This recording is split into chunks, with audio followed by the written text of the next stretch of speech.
Bonjour à tous. L'histoire de ce soir s'intitule La souris astronaute.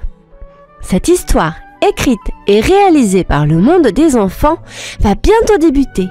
Mais avant de poursuivre cette histoire, je t'invite très rapidement à t'abonner et à cliquer sur la petite cloche de notification qui se trouve juste en bas. Un grand merci par avance à toi de nous soutenir. À présent, c'est parti! Une nuit, Jade, une petite souris astrophysicienne au pelage gris, regardait le ciel étoilé à travers son grand télescope.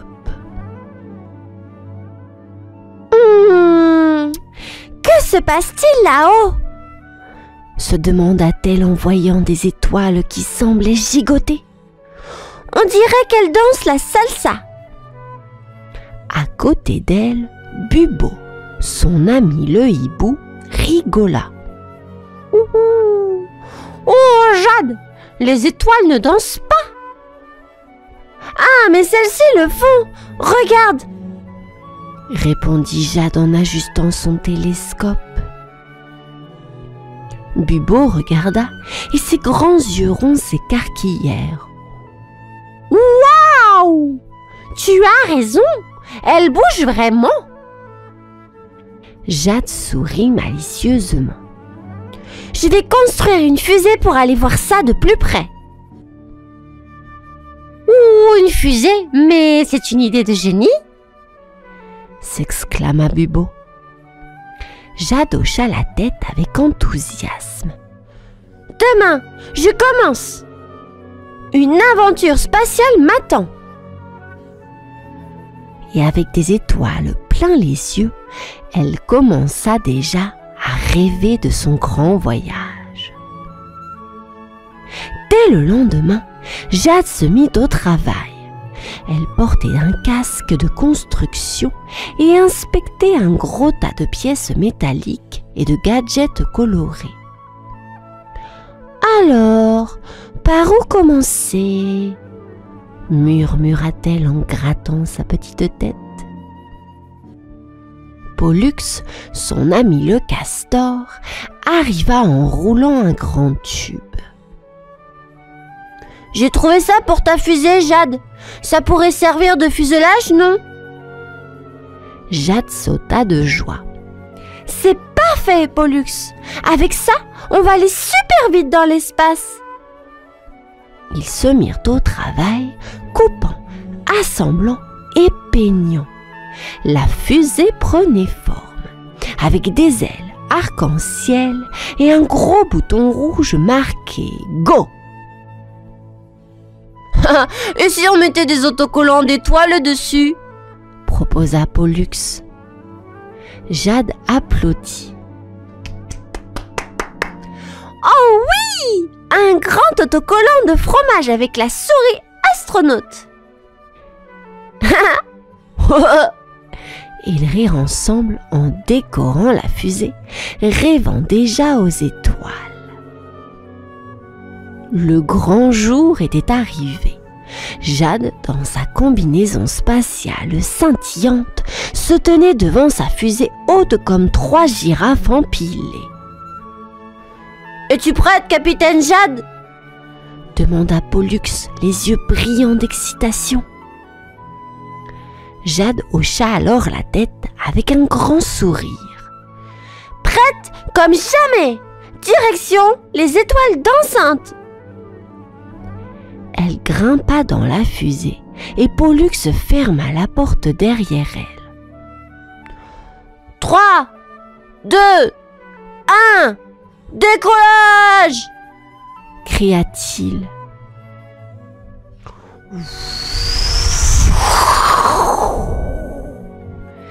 Fit la fusée, décollant dans un nuage de fumée colorée. Jade se sentit chatouiller dans le ventre alors qu'elle montait, toujours plus haut. Waouh! Je vole comme un oiseau! Non! Comme une super souris spatiale! s'exclama-t-elle en riant. La terre devint toute petite en dessous et bientôt Jade était entourée d'étoiles scintillantes. « Me voilà dans l'espace ! Jade, la souris astronaute est en mission !» annonça-t-elle joyeusement. Dans l'espace, Jade naviguait entre les étoiles scintillantes. Soudain, elle vit quelque chose d'incroyable. Des créatures lumineuses flottant autour d'elle. « Bonjour !» dit doucement Jade à travers le micro de sa fusée. « Salut petite souris, nous sommes les aliens musiciens !» répondit l'une des créatures avec une voix douce comme un grelot. Jade écarquilla les yeux. « Vous faites danser les étoiles avec votre musique ?» Oui, chaque étoile a sa propre note, expliqua un alien en forme d'étoile filante. Vous voulez essayer ? Proposa un autre avec un sourire. « Je ne sais pas jouer de musique, » avoua Jade timidement. « Ce n'est pas grave, avec nous, tout le monde peut jouer !» riait l'alien.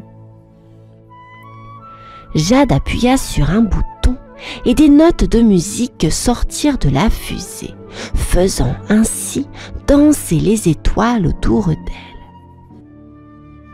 « Regardez, je suis une DJ spatiale !» s'exclama Jade en riant. Jade et les aliens musiciens flottaient autour de la galaxie, créant ainsi de la musique ensemble. Chaque étoile brillait et vibrait en harmonie. Si nous combinons nos notes, nous pouvons créer une mélodie spatiale, suggéra un alien musicien. Super idée! S'écria Jade. Mais comment faire? Suivez mon rythme, dit l'alien en tapant doucement dans ses mains. Jade commença à taper des pieds dans sa fusée. Les étoiles se mirent à scintiller en rythme. Les aliens jouaient de leurs instruments lumineux et la musique remplissait l'espace. Ça sonne comme une chanson de l'espace, dit Jade en riant. Et regarde, les étoiles dansent avec nous, s'exclama un alien. Jade sourit en regardant autour d'elle. C'est la plus belle danse étoilée que j'ai jamais vue. Et ensemble, ils jouèrent la mélodie de l'univers, unissant les étoiles dans une danse joyeuse. Après avoir joué avec les étoiles, il était temps pour Jade de rentrer à la maison. « Vous allez me manquer, cher ami alien musicien !» dit Jade avec un petit soupir. « Nous aussi tu vas nous manquer, Jade !»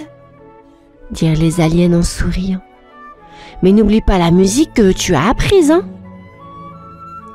Promis, je vais me souvenir de chaque note !»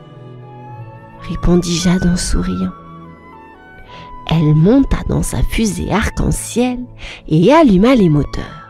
« Retour sur Terre !» Zoom !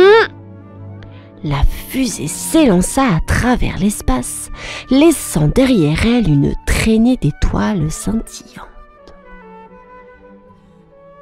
Quand elle atterrit, Pollux et Bubo l'attendaient. « Ouh, comment c'était l'espace ?» demanda Bubo avec impatience. « C'était incroyable !» raconta Jade. « Et j'ai appris que même une petite souris peut faire de grandes choses !» Pollux et Bubo rirent en applaudissant.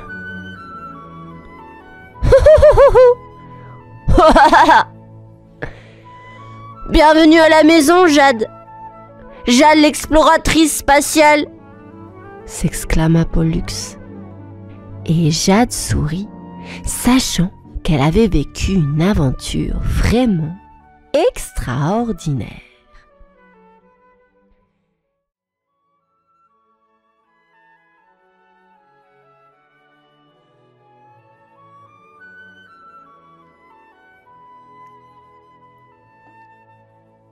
Demain matin, je m'envole de la colline pour un grand voyage. Un très grand voyage qui me mènera jusqu'à Paris. Venez nombreux pour mon départ. Votre amie, la souris. En effet, depuis des jours et des jours, je fabrique en secret une montgolfière. Ce drôle de ballon va me faire voler dans les airs. De ma petite nacelle, je vais pouvoir observer la terre et le ciel. J'ai hâte de m'envoler au milieu des nuages. Je suis très émue de vous voir tous réunis pour assister à mon départ. Monsieur Lapin, Monsieur Chat, Monsieur Hérisson et Madame Tortue, vous m'avez salué avec joie. Peut-être vais-je vivre quelques mauvaises aventures, mais qu'importe, ma curiosité est trop grande. De nouveaux horizons m'appellent. Merci à vous, mes amis. Que ce monde est beau vu de là-haut. Dans cet immense ciel, parsemé de nuages, les rayons du soleil chatouillent le paysage.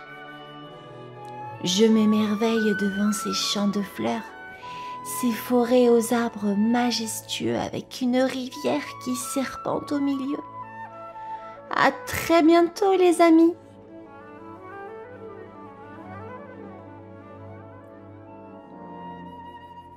Mes chers amis, depuis quelques jours, mon petit ballon suit un large fleuve qui traverse les prairies.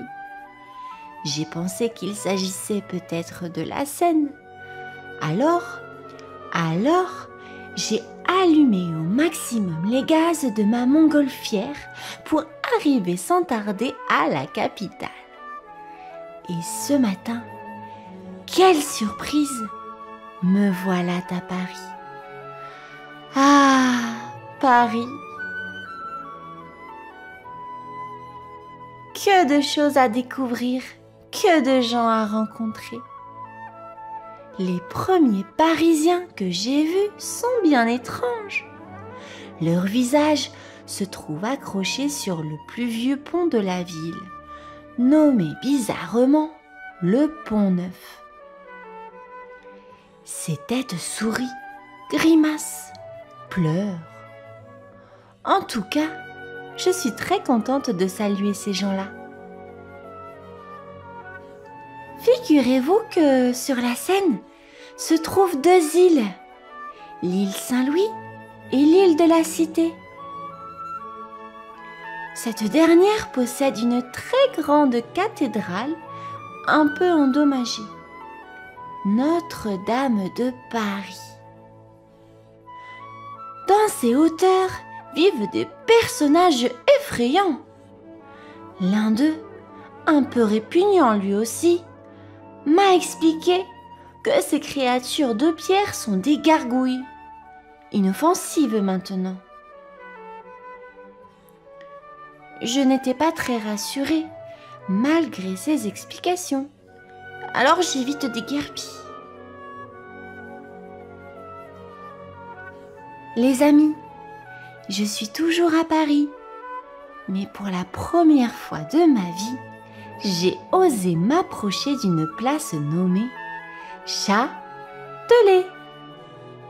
Ne vous inquiétez pas, je n'y ai pas trouvé de chat.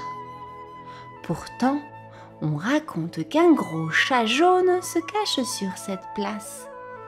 Peut-être s'amuse-t-il avec les spectateurs qui sortent des théâtres le soir. Notre belle campagne me manque un peu. Alors, pour respirer un peu, j'ai demandé à un passant où je pouvais trouver un champ. Ce Parisien m'a indiqué la direction des Champs-Élysées. Quelle surprise! Je n'ai pas trouvé d'épis de blé ni de fleurs de tournesol, mais une grande avenue avec des boutiques luxueuses. J'ai posé ma montgolfière sur l'Arc de Triomphe et je dois dire que, de cet endroit, Paris est magnifique. Puis, dans le jardin des Tuileries, une petite fille nommée Zazie m'a déclaré que la seule chose intéressante à voir à Paris était le métro. Moi, avec ma montgolfière, je ne peux pas aller sous terre. Mais Zazie m'a dit qu'il existait des stations aériennes au nord de la ville. J'ai donc volé jusqu'à la station Barbès-Rochechouart. Une foule de gens se pressait pour entrer dans ces wagons. Sur le quai, un vieux rat m'observait. « Toi, si tu souris, c'est que tu n'es pas ici. Viens, je te paye un café pour te montrer les recoins des titis parisiens. » Je l'ai suivi. Non loin de là, nous nous sommes installés à la terrasse d'un bistrot. Les cafés sont les lieux parfaits pour regarder passer les gens pressés. En buvant tranquillement une noisette, ce rat de ville m'a décrit la plus belle colline de la ville. Elle s'appelle la butte Montmartre. Elle possède une vue incroyable sur les toits de la capitale.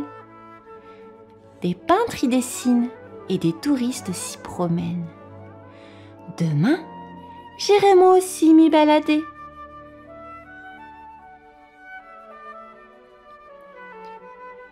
Mes chers amis, le vieux rat avait raison. La butte Montmartre est un lieu incroyable. Moi qui pensais ne plus voir de champs ou de prés avant longtemps, voilà que ma montgolfière se pose entre des vignes. En me promenant dans les ruelles de la butte, j'ai découvert un drôle de cabaret dans lequel un lapin dansait et chantait. Le lapin agile. Il était très amusant et connaissait des tas de chansons sur son quartier. J'ai passé là une merveilleuse soirée. Aujourd'hui, mon petit ballon s'est posé sur une drôle de construction. Ce bâtiment ressemble à une usine de toutes les couleurs, une usine remplie d'œuvres d'art. Des dessins de Kandinsky, des peintures de Picasso, des sculptures de Brancusi et des gravures de Miro. Mes yeux se sont remplis de ces magnifiques œuvres. Jamais je n'avais vu de choses aussi drôles, aussi belles et aussi intrigantes. Après toutes ces émotions artistiques, j'ai eu besoin de trouver un endroit pour me reposer. Comme je me sens bien au parc Montsouris. C'est là, à l'ombre d'un chêne, et après une petite sieste, que je vous écris ma dernière lettre. En effet, je rentre bientôt parmi vous. J'ai 1000 choses à vous raconter encore. À très bientôt les amis. Signé La Souris.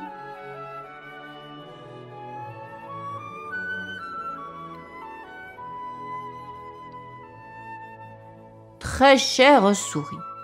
Tes lettres et tes récits de voyage nous ont donné l'envie et le courage de te rejoindre. Durant ces derniers jours, nous avons fabriqué notre propre montgolfière pour venir aussi à Paris. Nous serons tous réunis pour voler ensemble au milieu des nuages et découvrir de nouveaux paysages. À très bientôt, signé le hérisson, le chat, le lapin et la tortue.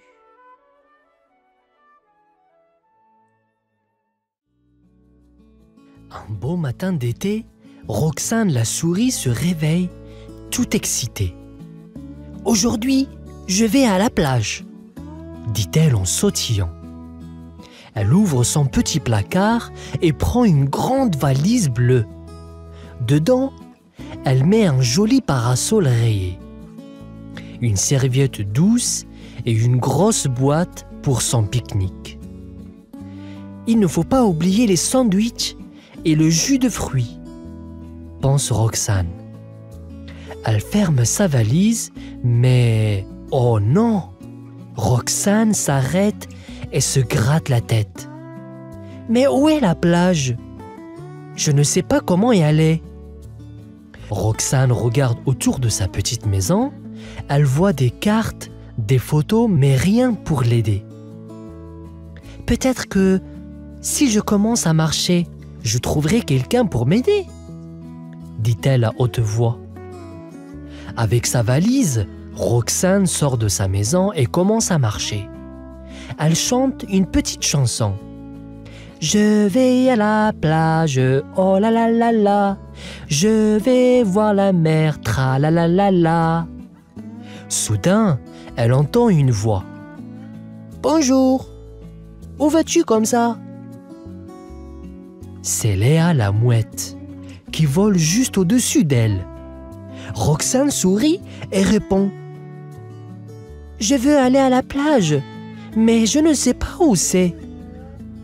Ne t'inquiète pas, je vais t'aider, dit Léa en souriant. Et voilà Roxane, prête pour une grande aventure, avec une nouvelle amie. Roxane regarde Léa la mouette qui vole en rond au-dessus d'elle. Léa atterrit doucement à côté de Roxane et la regarde curieusement avec ses grands yeux. « Salut, moi, c'est Léa. Et toi, tu es qui ?» demande Léa en penchant la tête. « Je suis Roxane et je cherche à aller à la plage pour pique-niquer, » répond Roxane en montrant sa valise. Léa rit avec un petit hi-hi-hi et dit « Tu as de la chance, Roxane. Je connais très bien la plage. Je peux t'emmener là-bas si tu veux. » Roxane saute de joie.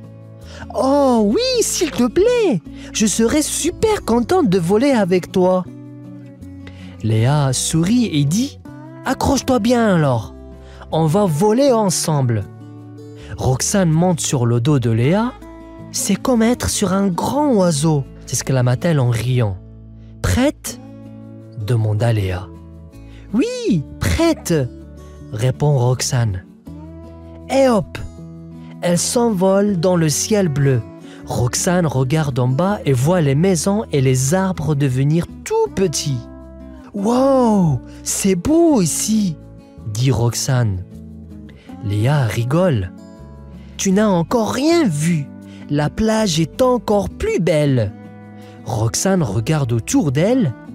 Excitée, elle est heureuse d'avoir trouvé un ami comme Léa. Ensemble, elles filent vers la plage prête pour l'aventure. Léa bat les ailes très fort et le vent siffle autour d'elle.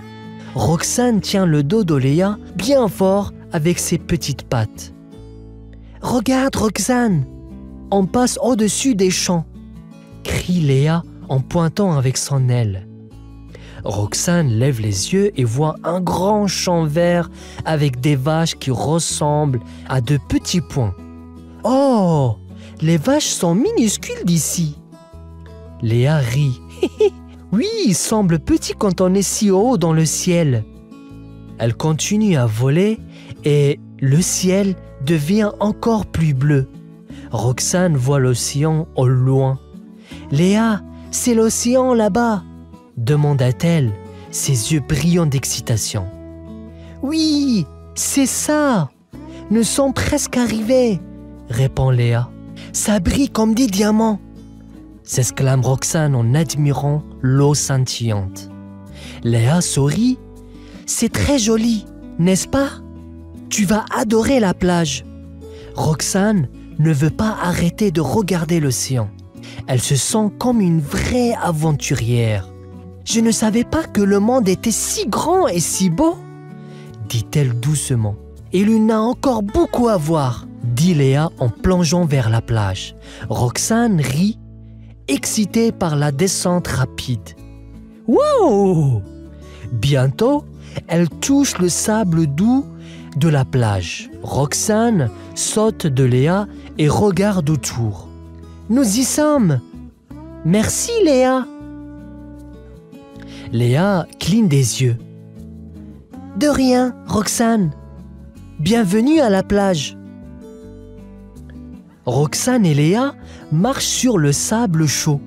Roxane est toute excitée de poser son parasol et de sortir son pique-nique. « Suis-moi, Roxane, je vais te montrer le meilleur endroit pour s'asseoir, » dit Léa en s'envolant un peu. Mais en avançant, Roxane s'arrête brusquement. Ses petits yeux voient quelque chose de triste. « Oh non! Regarde Léa !» dit-elle en pointant vers le sable. Léa regarde et voit plein de déchets. Des bouteilles en plastique, des papiers et même une vieille chaussure. « Oh, c'est pas joli tout ça !» dit Léa avec une moue. « On ne peut pas laisser tous ces déchets ici. Ça gâche tout. » « Tu as raison, Roxane.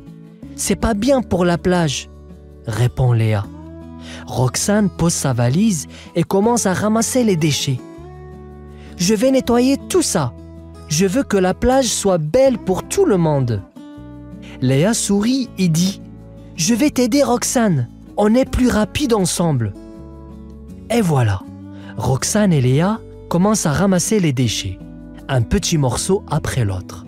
Roxane rit, c'est une chasse au trésor, mais avec des déchets. Mais oui, une chasse au trésor spéciale pour sauver la plage. Rit aussi Léa. Ensemble, elles travaillent dur, mais avec le sourire, car elles savent qu'elles font quelque chose de bien. Roxane et Léa continuent de ramasser les déchets, mais la plage est vraiment grande. Roxane regarde autour d'elle et soupire. « Il y a beaucoup de déchets, Léa. » Léa hoche la tête. « C'est un gros travail pour nous deux. » Soudain, ils entendent des cris joyeux. C'est la famille de Léa qui arrive. Il y a papa mouette, maman mouette et leurs 3 petits.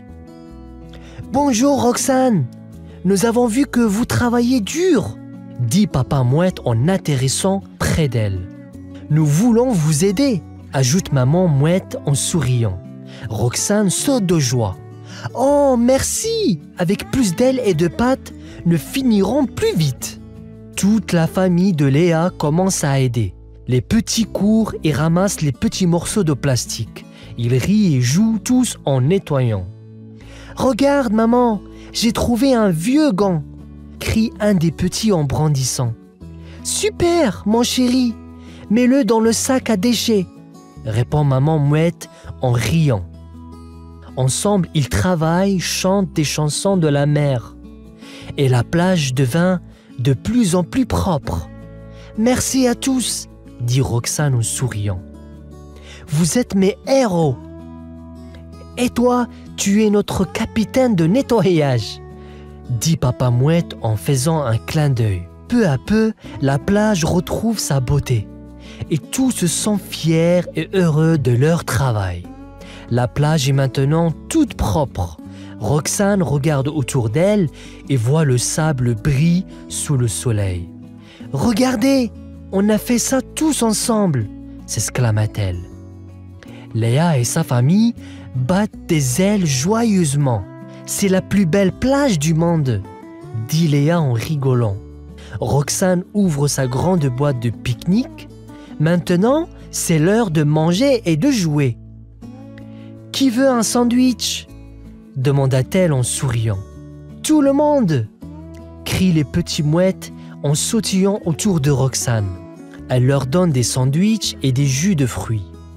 Après avoir mangé, Roxane et les mouettes jouent à des jeux sur la plage. Ils font des courses dans le sable, construisent un grand château de sable et cherchent des coquillages. « Regarde, Roxane, j'ai trouvé un coquillage rose !» dit un petit en le montrant fièrement. « C'est magnifique !» répond Roxane en le prenant délicatement. « C'est un trésor de la plage. » Le soleil commence à se coucher et le ciel devient orange et rose. « C'était la meilleure journée !» murmure Roxane en regardant le ciel. « Oui, et c'est parce que nous étions ensemble !» dit Léa en donnant un petit coup d'aile amical à Roxane. Ils regardent le coucher de soleil, heureux et fatigués, sachant qu'ils ont fait quelque chose de très spécial aujourd'hui. Dans une jolie forêt, pleine de couleurs, tous les animaux vivaient heureux. Il y avait des oiseaux qui chantaient, des lapins qui sautaient et des écureuils qui grimpaient aux arbres. Au milieu de cette forêt, Linus, une petite souris grise, vivait dans une maisonnette douillette. Chaque soir, avant de se coucher, Linus aimait regarder les étoiles par sa fenêtre. Il voyait les oiseaux rentrer chez eux et se disait « Oh, comme j'aimerais voler comme eux !» Ses amis, les autres souris, ne comprenaient pas. « Pourquoi vouloir voler ?» disait l'une. « On a tout ce qu'il nous faut ici !» disait l'autre. Mais Linus rêvait de voir le monde d'en haut. Un soir, après s'être brossé les dents et mis son pyjama, Linus fit un vœu en regardant une étoile brillante.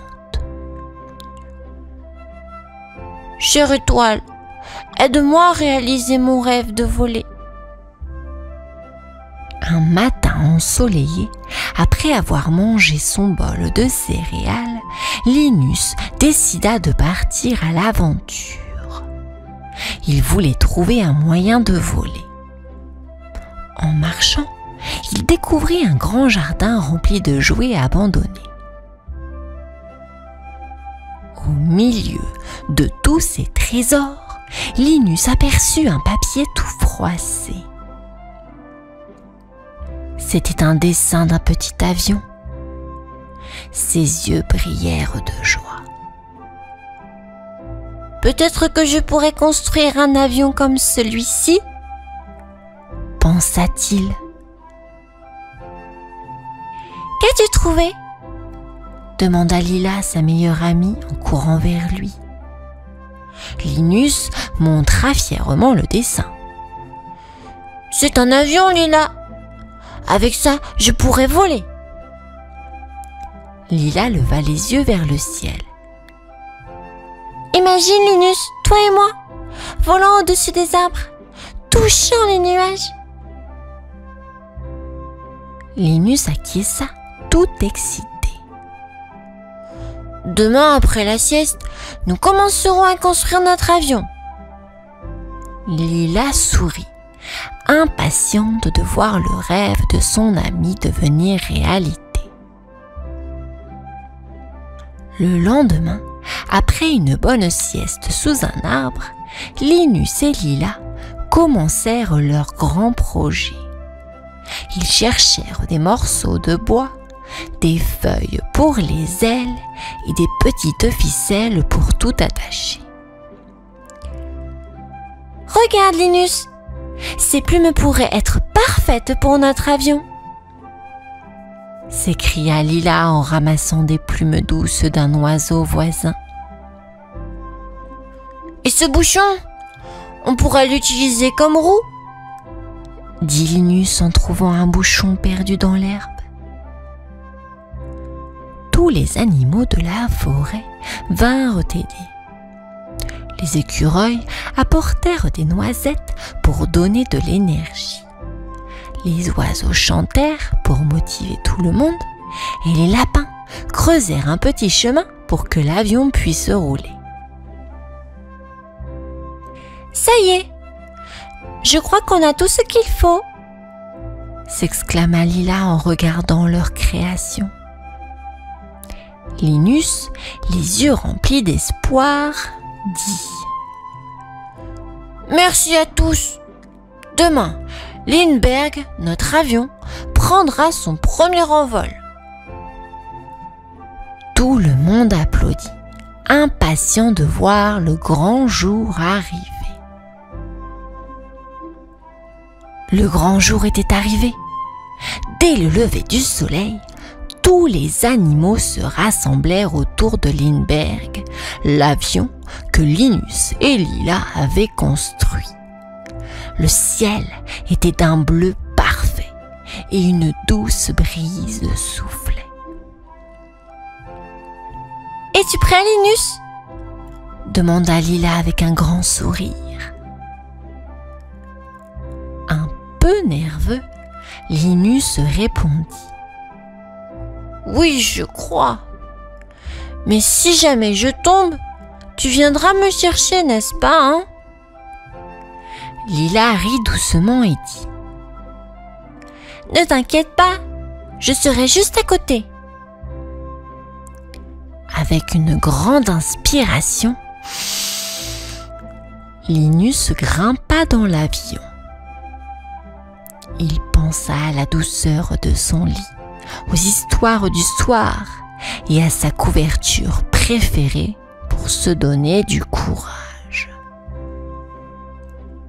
1, 2, 3 cria-t-il. Et voilà, Lindbergh roula sur le petit chemin, prit de la vitesse et s'envola. Linus pouvait sentir le vent sur son visage et voir la forêt d'en haut. Tous les animaux applaudirent et crièrent de joie, car Linus avait réalisé son rêve. Linus volait haut dans le ciel, touchant presque le doux nuage blanc. Il se sentait léger comme une plume. Soudain, il remarqua quelque chose d'étrange. Les nuages n'étaient pas simplement des masses de vapeur, mais ressemblaient à un pays tout doux. Il atterrit délicatement sur un gros nuage moelleux. À sa grande surprise, il découvrit des maisons faites de nuages, des arbres en coton et même un étang scintillant. « Bonjour, petit voyageur !» dit une voix douce. Linus se retourna et vit une grande oie blanche. « Bienvenue dans le pays des nuages !» continua-t-elle.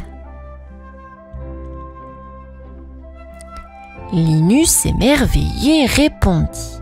« C'est magnifique ici, c'est comme dans mes rêves. » L'oie sourit.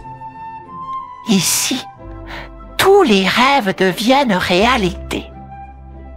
Tu peux jouer, te reposer ou même prendre un goûter. » Linus passa la journée à explorer ce monde merveilleux, jouant avec des animaux faits de brume et dégustant des gâteaux de nuages.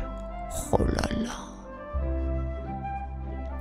Le soir venu, l'oie dit. « Il est temps pour toi de rentrer. Ta famille t'attend. » Linus remercia l'oie et prit son envol, le cœur rempli de souvenirs magiques. Le soleil commençait à se coucher, teintant le ciel de belles couleurs. Lindbergh, avec Linus à bord, descendait doucement vers la forêt. En bas, tous les animaux attendaient avec impatience. « Regardez, il revient !» cria Lila, pointant le ciel de sa petite patte. Linus atterrit en douceur sur l'herbe verte. Lila courut vers lui et l'embrassa sur la joue. « Tu nous as manqué !» dit-elle. Linus sourit. « Moi aussi j'ai pensé à vous. J'ai visité un pays merveilleux dans les nuages, mais rien n'est plus beau que notre maison. » Tous se rassemblèrent autour d'un grand feu de camp. Ils écoutèrent Linus raconter son aventure, chantèrent des chansons et mangèrent de délicieuses baies. Lorsque les premières étoiles apparurent, Linus, fatigué mais heureux, se blottit sous sa couverture préférée à côté de Lila. « Bonne nuit, mon ami. »« Bonne nuit, » répondit Linus en fermant les yeux, rêvant déjà à sa prochaine aventure.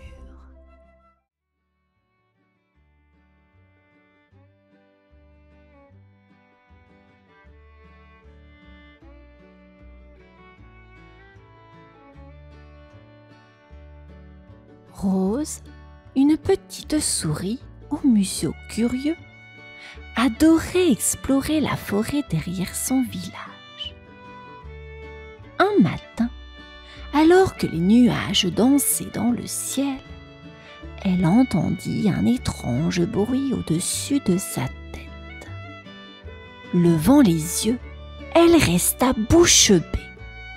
Un immense navire volant, avec des voiles brillantes comme des ailes de papillons, flottait doucement dans les airs. Le cœur battant, Rose courut sur la colline la plus haute pour mieux voir. « Incroyable! Un navire volant !» s'exclama-t-elle. Soudain, une échelle de corde descendit du navire, atterrissant juste devant ses petites pattes. Avant qu'elle ne puisse réfléchir, une voix forte mais gentille résonna. « Salut, petite exploratrice! Tu veux monter à bord ?»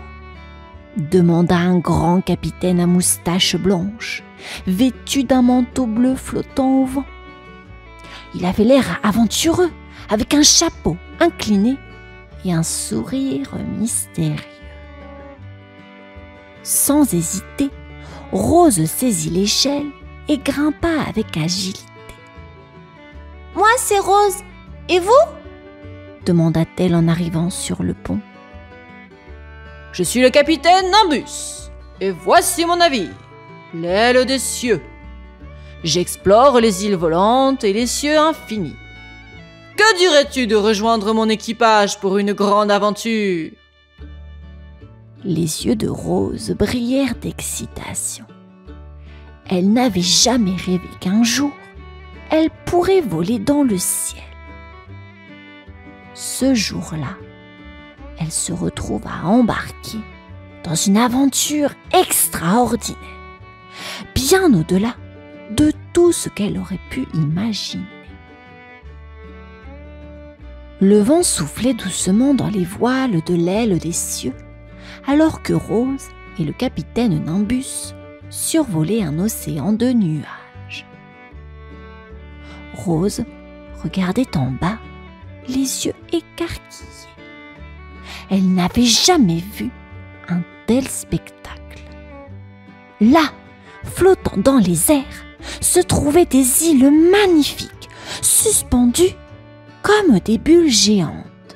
Certaines brillaient avec des forêts dorées, d'autres avaient des cascades d'eau en arc-en-ciel, et une île entière était faite de nuages moelleux comme du coton.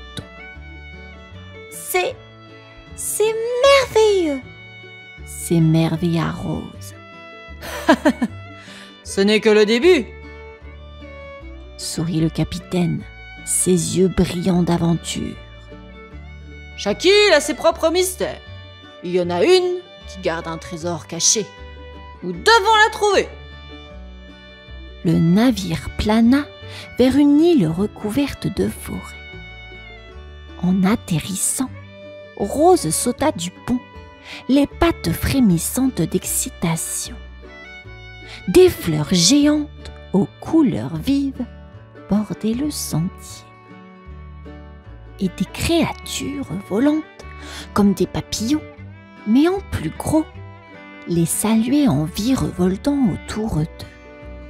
Soudain, un dragon, tout petit et mignon, apparut de derrière un arbre. Il avait des écailles brillantes comme des pierres précieuses. « Vous cherchez le trésor, n'est-ce pas ?» demanda le dragon avec un sourire malicieux. Rose hocha la tête avec enthousiasme. « Oui, sais-tu où il est ?» Le dragon fit un clin d'œil. « Peut-être bien, mais attention, ce n'est pas un trésor comme les autres. Il est bien plus précieux que de l'or. » Intriguée, Rose suivit le dragon à travers les bois, son cœur battant d'excitation, prête à découvrir ce que ce mystérieux trésor pouvait être.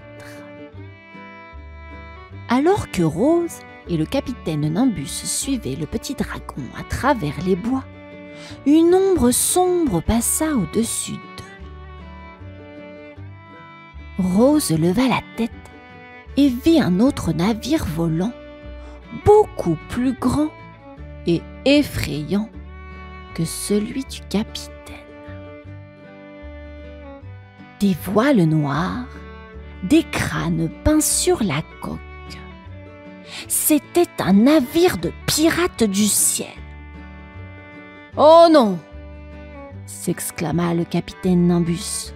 « Ce sont les terribles pirates dirigés par la terrifiante capitaine Gale. » Le sol trembla sous leurs pieds.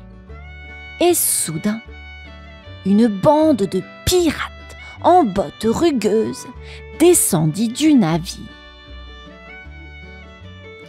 À leur tête, une souris imposante avec un tricorne incliné et un long manteau battant dans le vent. La capitaine Gale fixait Nimbus avec un sourire rusé. « Alors, Nimbus, toujours à la recherche de trésors ? Ce que tu cherches m'appartient désormais. » ricana Gale, pointant une épée vers lui. Rose, courageuse malgré sa peur, attrapa le petit dragon et chuchota. « On doit faire quelque chose. » Le dragon hocha la tête. « Suis-moi, j'ai une idée. » Pendant que les pirates entouraient le capitaine Nimbus, Rose et le dragon grimpèrent dans un arbre géant. Le dragon souffla un nuage de poussière scintillante. En quelques secondes, de grandes fleurs s'ouvrirent partout, déversant des pétales collants sur les pirates, les empêchant ainsi de bouger. « Ah, c'est dégoûtant !» hurla capitaine Gale en essayant de se libérer. Rose descendit agilement et courut vers le capitaine Nimbus. Ensemble, ils remontèrent dans l'aile des cieux, laissant les pirates piégés sous une pluie de pétales glissants, incapables de poursuivre leur quête. Les voiles s'ouvrirent et ils s'envolèrent, laissant derrière eux les pirates collants dans un fou rire partagé. Après avoir échappé aux pirates du ciel, Rose et le capitaine Nimbus suivirent le dragon jusqu'au sommet de l'île flottante. Là, caché derrière des arbres géants, se dressait un ancien temple de pierre recouvert de mousse. Le dragon les guida à travers une entrée mystérieuse et l'intérieur scintillait de 1000 couleurs grâce à des cristaux suspendus au plafond. « Le trésor est ici !» chuchota le dragon. « Mais ce n'est pas ce que tu crois !» Rose regarda autour d'elle. Au centre de la pièce, posé sur un piédestal, un magnifique cristal bleu pâle brillait d'une lumière douce. Elle s'approcha doucement, fascinée par sa beauté. « C'est le cristal d'air !» expliqua le dragon. « Il contrôle tous les vents et les courants d'air du ciel. Si quelqu'un s'en empare, il pourrait dominer le monde céleste, mais s'il est déplacé, les vents disparaîtront et les îles flottantes flotteront sans contrôle. » Rose fronça les sourcils. « Alors, pourquoi le chercher ?»« Parce qu'il n'est pas fait pour être caché, » répondit le dragon. « Il doit être protégé par ceux qui comprennent son pouvoir. Les pirates le veulent pour des mauvaises raisons. Mais toi, Rose, tu as un cœur pur. » Le capitaine Nimbus sourit doucement à Rose. « Il a raison. Ce trésor est bien plus qu'une simple richesse. » Avec une grande délicatesse, Rose posa ses petites pattes sur le cristal. Et une douce brise se mit à souffler. Le vent chuchotait à son oreille, comme un vieil ami qui lui confiait un secret. « Maintenant, tu fais partie du ciel, » murmura le dragon. Rose comprit que sa mission n'était pas de garder le trésor, mais de veiller sur le monde du ciel. Alors que Rose tenait le cristal d'air dans ses petites pattes, un vent soudain et violent fit trembler le temple. Dehors, les voiles noires des pirates du ciel réapparurent, plus menaçantes que jamais. La capitaine Gale n'avait pas abandonné. Elle se tenait à la proue de son navire, prête à tout pour s'emparer du cristal. « Ah non, ils sont revenus !» s'écria Rose, le cœur battant. « Prépare-toi, petite exploratrice !» répondit le capitaine Nimbus, fermant les voiles de l'aile des cieux pour une manœuvre rapide. « Nous devons les éloigner du temps !» Rose, pleine de détermination, grimpa sur le pont et regarda les nuages. Elle avait une idée. « Capitaine, et si on utilisait le pouvoir du cristal ?» Nimbus sourit. « Excellente idée, mais sois prudente !» Rose, le cristal dans ses mains, murmura les mots que le dragon lui avait chuchotés.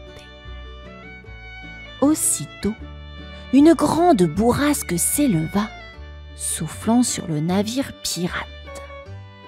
Les voiles de Gale furent prises dans une tempête tourbillonnante, désorientant ses hommes. Furieuse, Gale ordonna d'attaquer, mais ses tirs se perdirent dans la tempête que Rose contrôlait avec le cristal. « Plus fort !» criait Gale, mais son navire commençait à être emporté par le vent. Avec un dernier effort, Rose concentra le pouvoir du cristal et un grand courant d'air emporta les pirates au loin, dans une direction inconnue. Le calme revint. Rose et Nimbus se regardèrent, un sourire complice sur leur visage. Ha! On dirait qu'ils ne reviendront pas de sitôt, dit Nimbus en rigolant.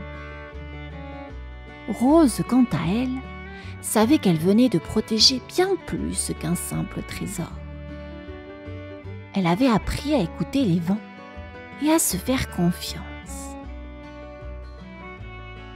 Après la bataille, le ciel s'était apaisé, redevenu d'un bleu profond et éclatant. Rose tenait toujours le cristal d'air, sentant son doux pouvoir murmurer à ses oreilles. Le capitaine Nimbus guida l'aile des cieux vers un coin tranquille où il pouvait se reposer.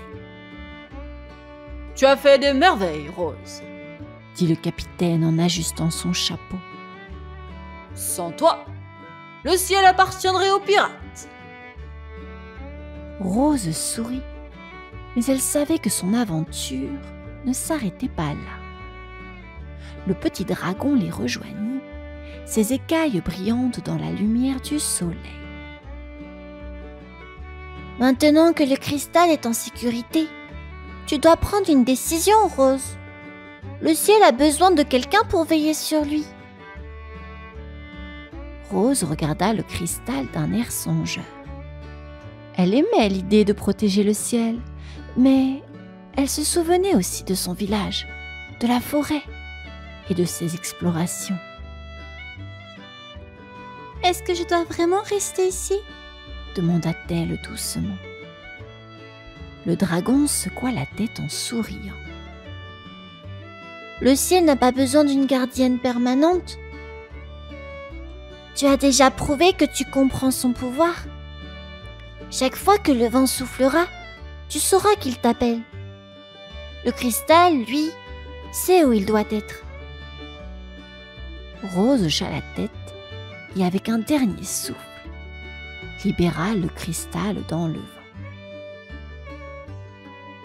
Il s'éleva doucement, se fondant dans les nuages, prêt à veiller sur les cieux. Rose tourna son regard vers le capitaine. « Prêt pour une autre aventure ?» Toujours, éclata de rire le capitaine Nimbus. Et ainsi, sans regarder en arrière, Rose monta à bord, prête à explorer de nouveaux horizons, sachant que le vent serait toujours son fidèle allié. Fin de l'histoire, les enfants. J'espère qu'elle vous aura plu. Je vous souhaite une bonne nuit. À bientôt.